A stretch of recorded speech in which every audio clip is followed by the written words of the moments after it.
Bago natin umpisahan ang ating susunod na kabanata, ay mag-shoutout po muna tayo sa ating mga lodi. Shoutout kay Jake Josh Vale Oses, Rogie Reproto, Michael Kane Perez, at Sherwan Ofredo. Salamat sa suporta mga lods. Sa pag-uumpisa ng ating kabanata ay nag-uusap sila Commander Lu at ang ating bida sa kadahilan ng gusto nito na pumunta sa Chinchuan, ang lugar kung saan may ruins. Kaya binalak ng ating bida na puntahan ang lugar na iyon, at pinigilan ito ni Commander Lu, ngunit desidido na magpunta ang ating bida, kaya wala itong magawa, at sumang-ayon na lang ito sa gusto ng ating bida, at napatayo si Commander Lu, sa kadahilan ng may naalala ito, sa pagtayo nito ay pinuntahan nito ang telepono at tinawagan nito ang research lab, at maya-maya pa ay natapos na itong makipag-usap. At sinabihan nito ang ating bida na may pupuntahan sila. Tugon na tanong naman ng ating bida kung saan sila pupunta. Napangiti na sinabi ni Commander Lu, na kailangan nilang pumunta sa research lab gayong may pinagawa itong sandata para sa ating bida, dahil batid ni Commander Lu, nakakailanganin niya ito gayong sa mga laban na nasaksihan nito ay malaki ang maitutulong kung may magandang sandata itong magagamit.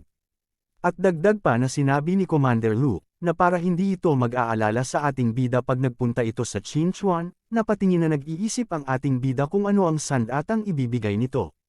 Sabay sumang-ayon na lang ito, at nagtungo na si Commander Lu at ang ating bida. Sa kanilang paglalakad ay tinanong ni Commander Lu, kung kailan ito aalis, at sagot na tugon ng ating bida na aalis ito pagkakuha ng sandata nito na ibibigay, dahil kailangan din ito hanapin ang kanyang kapatid. Maya-maya pa ay napatingin ang ating bida gayong may mga military na naglalaban, napatanong ito kay Commander Lu kung ano ang ginagawa ng mga military na nasa baba. At tugon na sinabi ni Commander Lu na ito'y bumuo ng isang paligsahan para sa pagraranggo ng mga military, sa kadahilan ng tutukayan ng mga ito kung sino ang uunahin nilang bigyan ng gene medicine, at pag na-awaken na ang mga ito ay pagbubukurin niya ang mga ito sa tatlong uri. Ang unang uri ay para sa hukbo ng pagdidepensa. Ito ang magpaprotekta sa kaligtasan ng shelter, at ang pangalawang uri ay ang pangangaso na mga hukbo, na may mga matataas na opensa sa pakikipaglaban. Ito ay responsable para sa pagpatay ng mga zombies, at mutated beast para kolektahin ang mga crystal. At ang pangatlo ay ang super team, ito ang mga hukbo na nakasama ng ating bida para makipaglaban sa mga zombies. At karamihan sa mga ito ay hukbo ni Commander Guan dati at dahil sa may karanasan na ito tungkol sa pakikipaglaban sa mga zombies ay malaki ang maitutulong ng mga ito. At namangha ang ating bida gayong sa kaunting panahon ay nakapagplano kaagad si Commander Lu ng paraan kung paano ito pamunuan. At maya-maya pa ay napansin ito ng mga sundalo na nakatingin ang ating bida sa mga ito. Namangha ang mga ito gayong nagising na pala ang ating bida, at tinawag nila itong Diyos ng Digmaan. Sa pagkakatawag nito ng Diyos ng Digmaan ay nahiya ang ating bida gayong hindi ito sanay na tinatawag siya sa ganang pangalan. Napangiti na lang si Commander Lu sa reaksyon na ginawa ng ating bida. At sa kanilang paglalakad ay malapit nang makarating sila Commander Lu sa research lab, gayong naiisip pa rin ng ating bida na nahihiya ito sa bago niyang alias. At sabay sinabi ni Commander Lu, na dapat itong masanay gayong ang ating bida ang may dahilan kaya naligtas ang mga ito. At hindi nasira ang shelter, pero pag nalaman ng mga sundalo, na ito'y aalis na ay madidismaya ang mga iyon. Napatingin ang ating bida sa sinabi ni Commander Lu, ngunit napigilan ito sa kanyang pagsasalita, gayong tinapik ni Commander Lu ang likod nito. At sabay sinabi ni Commander Lu na huwag itong mag-alala dahil malaki ang naitulong nito. At dagdag pa nito na sila'y narito na sa research lab. At sa kanilang paglalakad ay nagmamadali na ang mga ito gayong nag-aantay na si Professor Jiang. At binuksan na ni Commander Lu ang pinto, at nabigla ang ating bida sa nakita nito gayong sa pinakababa ng shelter ay may ganitong kalaking research lab center. Pagkabukas ng pinto ay sabay sinabi ni Professor Jiang na napakabagal ng dalawa gayong kanina pa ito nag-aantay sa kanilang pagdating. At itinuro na ito ni Professor Jiang, sa pagturo ni Professor Jiang ay bumungad sa mga ito ang malaking pagawaan ng mga sandata. At dali-dali itong binuksan ni Professor Jiang, sa pagbukas ni Professor Jiang sa makina ay lumabas dito ang mga usok mula sa pagawaan. Sa paglabas ng usok ay nabigla ang ating bida sa kanyang nakita, gayong katulad ito sa pinakita ni Commander Lu, na kanyang trump card, at ito'y tinatawag na memory metal. At sabay sinabi ni Professor Jiang na kunin niya na ito, at gamitan niya ito ng kanyang abilidad, at sa pagkuha ng ating bida ay ginamitan niya kaagad ito ng kanyang abilidad. Sa paggamit niya dito ng kanyang abilidad ay unti-unti itong nawala, sa pagkawala nito ay lumabas sa kanyang harapan ang dalawang dagger. At sa paglabas ng mga dagger ay namangha ang ating bida gayong ang pagsasaliksik ni Professor Jiang ay umabot na sa ganito ka-advance sa paggawa. At sagot na sinabi ni Professor Jiang dahil ito sa mga impormasyon na ibinigay ng ating bida at tungkol sa kanyang abilidad ay batid nito na isa itong close combat na uri, kaya naisip nito na baka magustuhan nito ang isang dagger, at replika iyan ng Sky God Armor ni Commander Lu, kahit hindi iyan ganon kalakas ay nasa first class ang paggawa nito. At dagdag pa na sinabi nito na kaya niya itong baguhin kung ano ang maisipan nito. At sinubukan ito ng ating bida, sa kanyang pag-iisip ay ginawa niya itong isang singsing para madali niya itong may palabas. At sinabi ni Professor Lu, na habang hindi pa nila natatapos ang pangalawang layer ng ruins ay ito muna ang gamitin ng ating bida pansamantala, at papipiliin niya ito ng gusto niyang sandata pag ito'y natapos na nila. At sagot na sinabi ng ating bida na ito'y sapat na, sapagkat maganda ang sandata na nagawa nito kahit ito'y isang replika lang. At nagpaalam na ang ating bida gayong ito'y nagmamadali ng makaalis. Kinausap nito si Commander Lu, kung nakita ba nito si Jinbao, napatanong si Commander Lu kung sino yung tinutukay nito, at tinanong nito pabalik ang ating bida kung ito ba yung asa na kulay gold, at sinabi nito na ito'y kasama ni Ling Wenwen. At sagot na sinabi ng ating bida na ito'y aalis na. At sabay sinabi ni Commander Lu na hindi niya na ito mahahatid gayong may kailangan pa siyang sabihin kay Professor Jiang. At sa pag-alis ng ating bida ay nag-usap si Commander Lu at Professor Jiang, at tinanong ni Professor Jiang si Commander Lu kung okay lang ba na pinayagan nitong pumunta ang ating bida sa Chinchuan ng mag-isa. Ngunit wala itong narinig na tugon. At sa pag-iisip ni Commander Lu ay biglang sinabi nito na hindi peren ito makapaniwala sa mga nangyari, gayong ang ating bida ay nakaya nitong kalabanin ang 10,000 na mga zombies, at inakala nito na papalitan nito ang posisyon ni Commander Guan, o ang kanyang posisyon at gamitin ang shelter para hanapin ang kapatid nito, bagkus hindi ito humiling ng kahit ano, at tinanggihan din nito ang kanyang tulong. At nung nalaman nito na ito'y aalis ng mag-isa ay bigla itong nangamba tulad nung sinabi nito na kakalabanin nito ang 10,000 zombies, bagamat napagtanto nito na kung nag-aalala ba ito sa ating bida o nag-aalala ito sa magiging kapakanan ng shelter, sa kadahilan ng pagpinigilan nito ang ating bida ay magiging makasarili ito, at ang pag-alis nito ay sadyang mangyayari. At sa pag-alis ng ating bida ay pinuntahan nito si Ling Wenwen para sunduin si Jinbao, at sinabihan niya si Ling Wenwen na wag itong malungkot gayong dadalaw ito sa shelter, at sabay hinawakan nito ang kanyang ulo para pakalmayin. At paglabas nito ng gusali ay nakita nito si Siya Ken na nakaabang sa pintuan, at sinabi rito na nakahanda na ba itong umalis ng ganon-ganon lang. At sagot na sinabi ng ating bida na hindi siya kagaya ng iba na kailangan pang magdiwang, at nalungkot si Siake sa kanyang narinig, at sinabi nito na sasama ito sa kanya para makatulong dahil batid nito na masyadong delikado sa Chinchuan. Nanlaki ang mata ni Siake sa kanyang narinig, dahil sinabi ng ating bida na hindi ito pwedeng sumama gayong batid nito na delikado sa kanyang pupuntahan at ayaw nitong malagay sa panganib ang kanyang buhay, at manatili na lang ito sa shelter gayong kakailanganin siya dito. At napigilan si Siake sa pagsasalita gayong nakita nito na lumilipad na si Jinbao at naghahanda na sa kanilang pag-alis, at tinanong na lang ni Siake ang ating bida kung ito'y babalik pa ba, at sinabi ng ating bida na babalik pa ito gayong ito ang kanyang tahanan. Maya-maya pa ay nakaalis na nga ang ating bida sa pag-alis nila Jinbao ay sinabihan nito si Jinbao na simulan na nila ang kanilang paglalakbay. Sa kabilang banda habang nakarating na rin ang ating bida sa Chinchuan ang lugar kung saan pinupugiran ng maraming zombies, ay batid sa lokasyon na maraming zombies ang nakalat dahil sa aura na namumuo sa lokasyon, napansin ng isang zombies na may tao na nagmamasid dito, kaya napalingon ito, sa paglingon nito ay sabay pinatay ito ng ating bida, at sinabi ng ating bida na mahigit linggo na rin ang lumipas bago ito nakabalik, at masyadong madami ang mga zombies sa paligid, kumpara sa nakaraan nitong buhay. Sa kadahilan ng nararamdaman nito ang presensya ng mga zombies, hindi lang sa loob pati na rin sa labas na lokasyon, sa isip-isip ng ating bida sa nakaraan nitong buhay ay sinubukan din itong pumasok sa loob na bahagi, ngunit palagi itong nabibigo, dahil ang pinaka-sentro na zombie na nandoon ay nasa C rank, At nararamdaman ng ating bida ang zombie na nasa pinakagitna, sa kadahilanang nakakatakot ang presensya nito, at sa bawat paglapit ng ating bida ay nagbibigay din ng reaksyon ng evolution tree sa loob nito, na parang gusto nitong puntahan ang pinakagitna. At dahil sa gustong pumunta ng evolution tree sa gitna ay kailangan kong puntahan ang lugar na iyon, pero kailangan muna nitong pagplanuhan ang pinakagitna ng Chinchuan.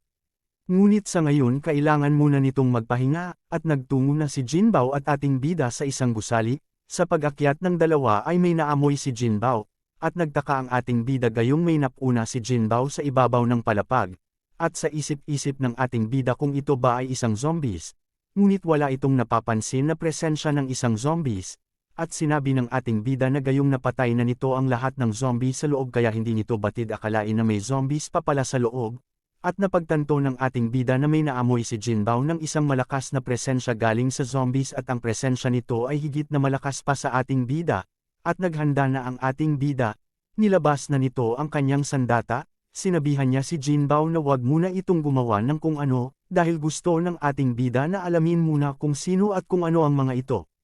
At sa paglalakad ng ating bida ay sumilip ito sa pintuan, nagtaka ito sa kanyang nakita, gayong ang nakita nito ay ang mga tao. At sa pagmamasid ng ating bida ay nag-uusap ang dalawa. Sinabi ng lalaki, habang binibigyan ng pagkain ang isang bata na, kainin niya na ito gayong wala itong dapat ipag-alala, dahil sa ligtas ang lugar na kanilang pinuntahan, ngunit tugon na sinabi ng bata na gusto nitong sabay sila kumain, at sagot na sinabi ng isang lalaki na hindi pa ito nagugutom kaya kainin niya itong lahat. Sa pag-uusap ng dalawa ay napansin ng lalaki na lumabas ang ating bida. Napatanong ang lalaki kung sino ito, ngunit natigilan ang ating bida sa kanyang pagsasalita gayong napansin nito na nagagalit ang isang lalaki, sa isip-isip ng ating bida na hindi ito makapaniwala gayong may mga survivors dito, sa kadahilanang batid ng ating bida na delikado ang lugar na ito. At galit na sinabi ng isang lalaki na nahuli ang mga ito, gayong pinapatago nito ang kasama nitong bata sa kanyang likuran, at dagdag pa nito na wag itong matakot. Maya-maya pa ay bigla itong sumugod sa ating bida at sinabi na hindi ito magpapahuli gayong ayaw na nitong bumalik pa sa lugar na iyon, at tinawag nito na Jokang ang ating bida, at habang ito'y papalapit na sa ating bida ay may binanggit ito tungkol sa kapatid ng bata, na ipaghihiganti niya ito. Nabigla na nagtataka ang ating bida gayong hindi nito alam ang mga tinutukoy nito. At habang iniilaga ng ating bida ang atake ng isang lalaki ay pinaliwanag niya dito na nagkamali lang ito ng hinala, dahil hindi Jokang ang pangalan ng ating bida at hindi niya ito kilala. At natigilan ang lalaki sa kanyang narinig, at humingi ito ng tawad gayong mali ang pagkakakilala nito sa ating bida, at sagot na sinabi ng ating bida na mag-iingat ito sa susunod gayong kung isa lang normal na tao ang ating bida ay siguradong mapapatay niya ito. Maya-maya pa ay yumuko ang dalawa at humingi ng tawad sa ating bida dahil sa mga ginawa nito. Sa paghingi nito ng tawad ay tinanong ito ng ating bida kung ano ang mga pangalan nito, gayong hindi nito alam kung ano ang itatawag niya sa mga ito.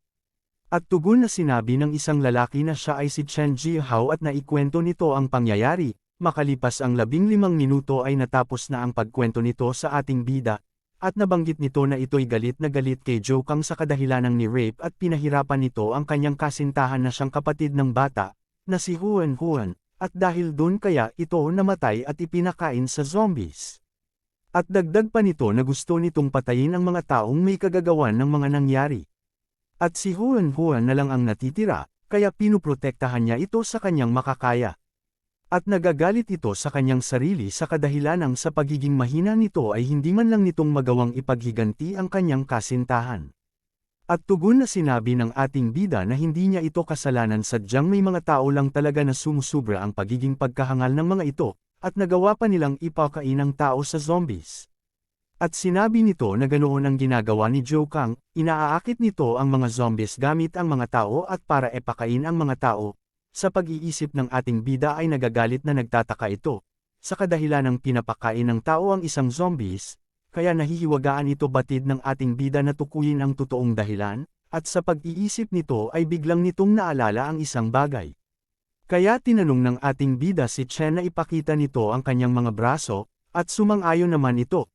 Sa pagpapakita nito sa kanyang braso ay napagtanto ng ating bida na tama ang hinala nito na ito ay isang plant-type monster, dahil ang plant-type monster ay hindi kayang makalakad para maghanap ng kanyang makakain kaya ginamit nito ang mga binhi para ipasok sa loob ng katawan ng mga tao at mamarkahan bilang isang pagkain, at gamitin ang katawan ng mga tao para akitin ang mga zombies, kaya hanggat nasa katawan nito ang mga binhi ay hindi ito makakawala sa mga zombies dahil natutukoy nito kung saan ang mga ito. At noong mag-umpisa ang sakuna, lahat ng may buhay ay nahawaan ng virus, ang mga hayop ay naging walang awa at uhaw sa dugo. At ganoon din ang mga plant monster.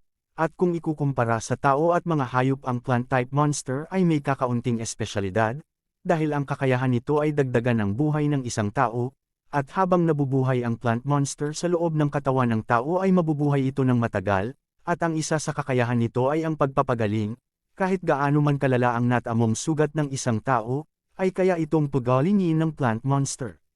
At dagdag pa na sinabi ng ating bida na sa nakaraan nitong buhay lahat ng mga awaken ay hinahangad na makuha ang ganitong abilidad dahil higit itong makakatulong sa kanila, at hindi inaakala ng ating bida na dito niya ito matatagpuan, dahil sa bibihira lang itong makita, at kailangan lang ng ating bida na patayin ito at kunin ang life source nito para malaki ang maitutulong nito, sa plano nitong pagpunta sa pinakagitna ng Chinchuan.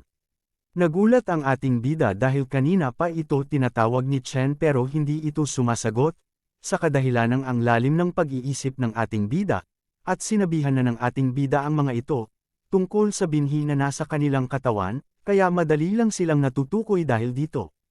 At dito napagtanto ni Chen sa kadahilanang kahit saan man ito pumunta ay madali lang nila itong natutunton, at sinabi nito na kailangan na nilang umalis kung ganon.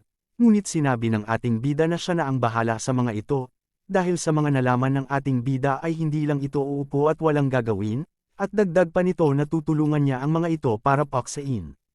Maya-maya pa ay kinabahan na nagtatanong si Chen sa ating bida dahil sa sinabi nito na kakalabanin ito ng ating bida, dahil batid niya na nakakatakot kalabanan si Zhou Kang dahil may mga baril itong dala at may madami itong mga tauhan at nag-aalala ito sa kadahilanang hindi nito alam ang kakayahan ng ating bida. At sagot na sinabi ng ating bida na naiintindihan nito ang kanyang nararamdaman gayong parehas lang sila nito dahil may kapatid din itong gusto niyang protektahan ngunit nagkahiwalay sila, at dagdag pa nito na kahit magtago pa ang mga ito ay malalaman din ng mga kalaban ang kanilang lokasyon, dahil sa binhi na nasa loob ng kanilang katawan, kaya ang maaaring solusyon lang ay ang harapin ang mga ito. At sumang-ayon na lang si Chen sa sinabi ng ating bida, at tinanong niya ang ating bida kung ano ang susunod nilang gawin. Sagot na sinabi ng ating bida na wala silang gagawin, magpahinga lang at antayin ang mga kalaban na pumunta rito, para malaman ng ating bida kung saan ang mga pinagtatagwa ng mga ito. Makalipas ang isang oras ay dumating na nga sa gusali ang kanilang hinihintay, at habang papaakyat na ng palapag ang mga ito ay natunto na kaagad nila kung saan naruroon ang ating bida. Sa pag-akyat ng mga ito ay tinanong ng ating bida kung nandoon ba si Zhou Kang na tinutukoy nito, ngunit sinabi ni Chen na wala ito dito. At palihim na sinabi nito na sundin ang kanilang plano, na huwag itong pumalag at hayaan nila itong kunin sila at dakpin. At galit na sinabi ng isang hangal na dahil kay Chen Jia ay pinagalitan ito ng kanyang boss ng paulit-ulit.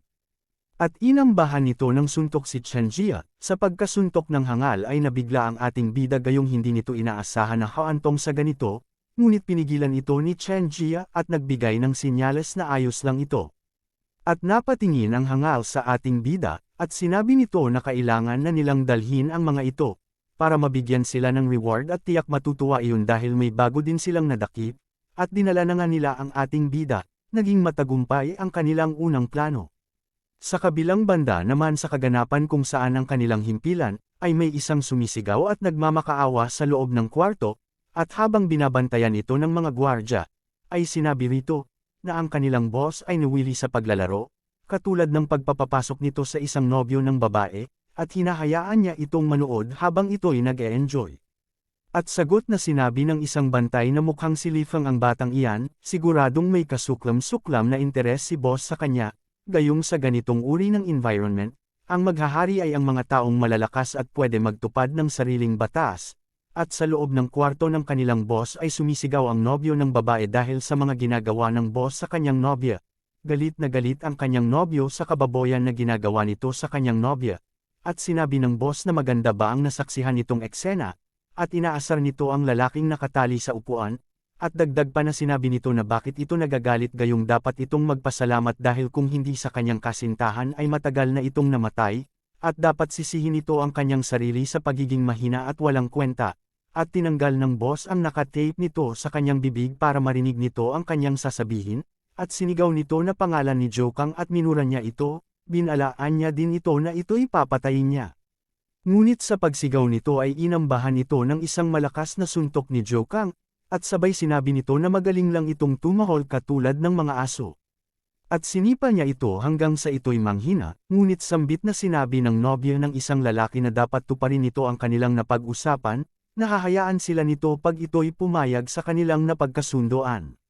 Ngunit nakakaasar ng ngiti at sinabi nito na hindi niya ito papakawalan dahil magiging mahalagang sangkap ang mga ito. At napaiyak na nakatingin ang babae sa kanyang narinig. Sa kabilang eksena naman kung saan dumating na ang ating bida sa himpilan nila, ay nagulat ang mga gwardya dahil sa lakas ng paglagapak ng isang pinto at pinagbubugbog ng ating bida ang mga gwardya, at lumabas na ang ating bida mula sa pinto na winasak nito, hawak-hawak ang kanyang dalawang sandata. At dito na nagwawakas ang ating kabanata mga lodi, pa-like and subscribe, more thanks lods.